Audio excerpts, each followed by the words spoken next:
Hi, this is the documentation of my cloud-based virtual lab using Proxmox VE. This is my Proxmox operating system all running and ready.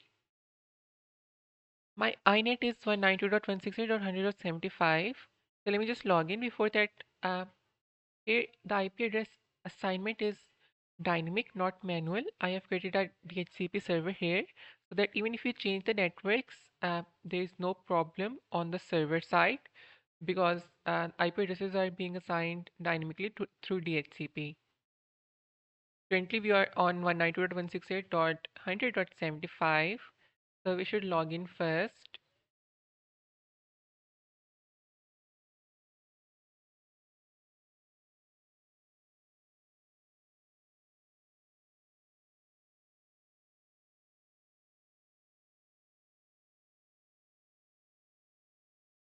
Yeah, we're inside my Proxmox server virtual environment.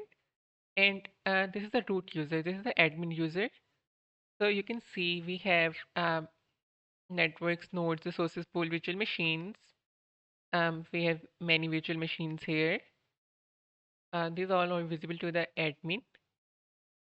So I've created a web server in Ubuntu, core Linux. I've created a template. Before that, I can show all these are running.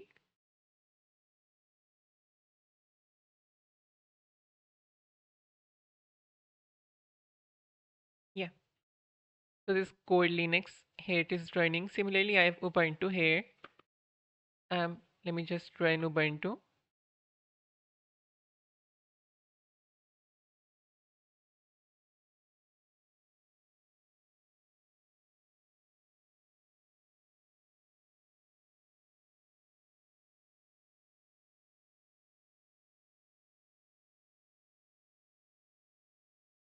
Yeah, Ubuntu is also running. I have created many Linux distros here. So similarly, I have created a template. This is a template which can be used by non-admin users to create multiple virtual machines. This template is inside the resource pool request. Now the resource pool request has the permission to manipulate this template. And this core template is inside the resource pool.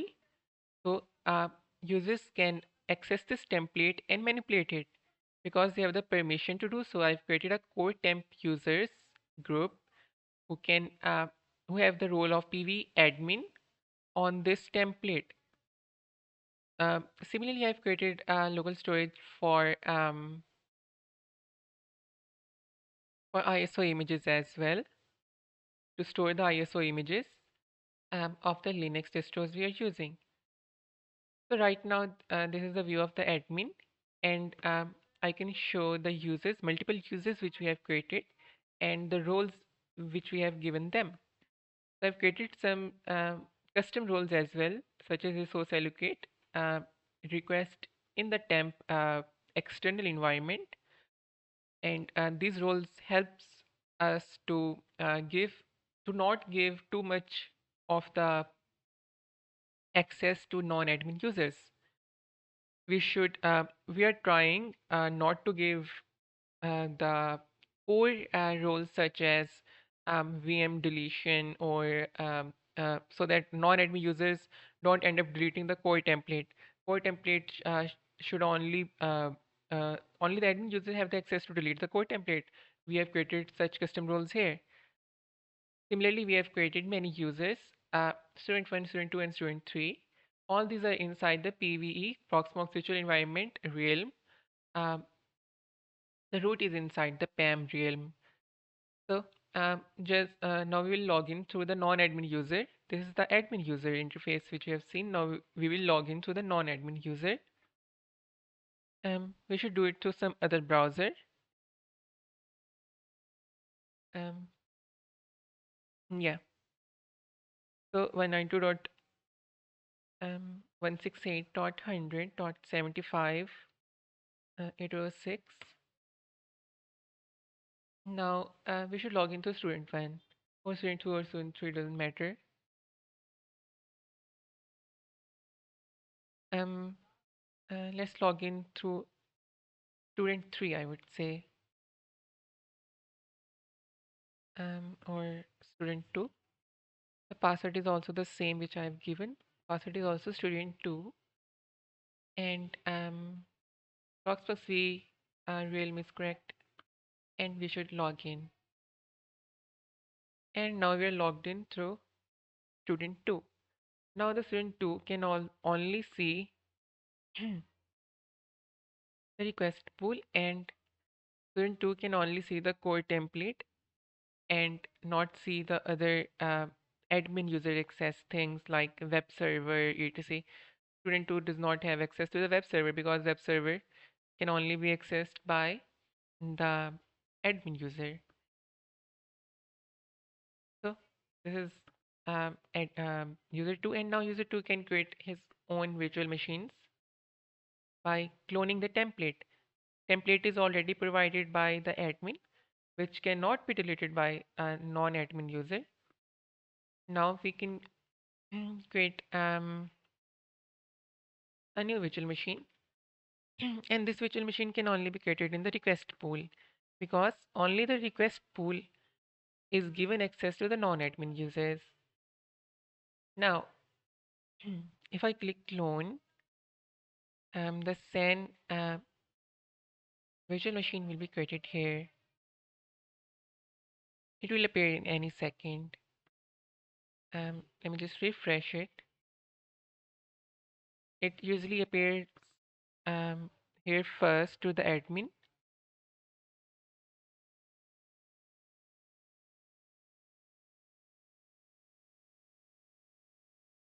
Yeah, it is here. So we have created a new virtual machine for this student too. It is also visible to the admin and also visible here as well. So now we will discuss how we are accessing the different nodes, because I've also implemented multi-node system here. This is not a single node, there are multiple nodes here. So we were currently working on the SAN node, okay? I have created another node known as Sentiana. Now I'm a closer student 1 here. We will work with the admin user. So let me just close all this and show multiple nodes. Now the data center is not just a data center, it is a lab cluster. Okay. And how it is a lab cluster, I will show that first. If I go to my Proxmox operating system and write PVE cluster management PVCM status, it will show that this name is lab cluster and its version is 2 and security auth is on. Okay. So now I have multiple nodes in this lab cluster. Um, we should not call it a data center now. It is a cluster of data centers. And there are multiple nodes in the cluster of data centers, which are SAN and Sentiana. So this Proxmox, this is the SAN node, okay? Now we will open the Sentiana node. This is the SAN node, and this is the Sentiana node, okay? On the left side, we have our SAN node. On the right side, we have our Sentiana node. So if we write IPA here, and then if we write IPA here as well, we can see the IP addresses. So, and we can see all on my SAN node, we can see all the other IP addresses which are currently open, because we have opened a few virtual machines as well. So these are getting assigned as well because of the DHCP server. So if we ping from here to there or there to here, we can ping. Let me just ping from node 2 to my SAN nodes. From Sentiana node to SAN node, we can ping y 192.168.100.75, which is the IP address of the node 1. And if I press enter, we can see the data packets are going. 5 packets transmitted, 5 received, 0% packet loss. Both of these are now connected. And if I go to my admin user, you can see there are multiple nodes, node San and node Santiana. Now I can create virtual machines in Santiana as well. So let's see if I create a virtual machine in the Santiana node. All the previous virtual machines were in the San node. Now we will create a virtual machine in the Santiana node. We can name it see node Santiana. Now we have multiple options for nodes instead of just one San option. Now we have Santiana option as well. If I write SQL on node 2, SQL and node 2, and now if I want to give the non-admin users this access as well, I will click request. But if I want only the admin to access the SQL on node 2, I will not assign any resource pool. I will only assign the resource pool if I want the non-admin users to access it as well. This is the role system which I have made for the non-admin users and the admin users. So SQL on node 2. If I create next, so yeah, this is the local storage, this local storage for Santiana node. I've also added a ISO image of tiny core in the Santiana node storage as well. And if I just click next, next, next, next, next, next, finish. So yep, a virtual machine should have been created. Um, it will take some time. This is the virtual machine, SQL on node 2. And if I click here, go to summary, it will say it is on node Santiana. Now instead of node San, but other other virtual machines are on node 10. Okay, so I can turn this SQL on node 2 as well. And let me just turn it on. Yes, not running.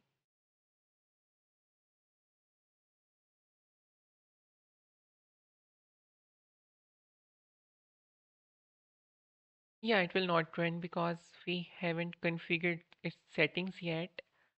Because we have enabled the KVM already through here. We have enabled the KVM already through here. Let me just open it in the settings and processor acceleration. I've enabled it already. By default, it is not KVM enabled. I've enabled the KVM on the virtual machine. So when the KVM is already enabled on the virtual machine, we should turn the KVM hardware virtualization here to off. Okay. Now it will work. Now if we run it, it will run.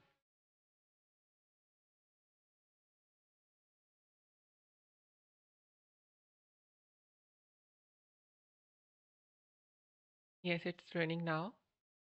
SQL on node 2, it's running. Status is running. Botany core. And now we have an option to migrate from one node to another as well. For example, this SQL on node 2 is on node Santiana. I want that SQL on node 2 to be shifted from node Santiana to node San. It's very simple now because we have the complete node management and cluster management setup.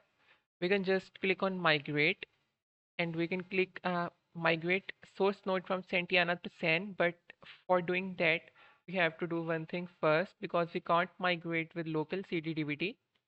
We have to do one thing first because currently we are on the local storage, which is this local storage, and local storage of San, local storage of San, local storage of Santiana, and the ISO images in Tiny Core. San also has the ISO images, two ISO images. Santiana node also has some ISO images. So we have to do one thing to perform the migration, and that is we should go to the hardware of the virtual machine hardware, and then we should go to the safety DVD drive. We should click it, we should click do not use media because the file is already created, virtual machine is already created. Now we don't need any CD DVD drive to assign to it. So now if we click on migration, it will work. There are no errors. It will work. I'm migrating from source node Santana to target node San. Now if I click on migrate, it will start migrating. It takes some time, 15 to 20 minutes, but you can see it is migrating. Currently, I'm stopping the migration. Also, this is no content because we have not installed anything on SQL on Node 2, but it's working. Migration is now possible from one node to another, and similarly, all this is now complete. Nodes working. Node 1 is also online. Node 2 is also online. Both nodes are working in healthy condition. So this is the complete documentation of my cloud-based virtual lab using Proxmox VE.